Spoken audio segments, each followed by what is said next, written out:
Jõu, siin Kraimes on üks player, tal nimeks on Laura. Muidu tore šikk, ainult online'is on harva. Mina ja Stee tegime sinust laulu. Ära ole väga ivööl. Palun, me ei mõelnud sellega midagi halba. Tahtsime teha ainult veidike nalja.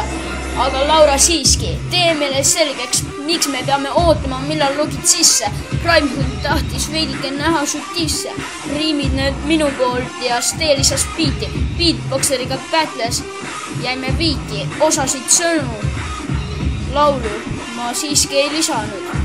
Puudub isegi refrään selle laulul, kuigi laulu sõnadel on väga palju kaalu. Mõtted ja sõnad, need tulevad käiguga. Hiljem korrigeerime need lollusest tulnud vead. Ma enam ei viitsi kirjutada riime, võib-olla kunagi hiljem.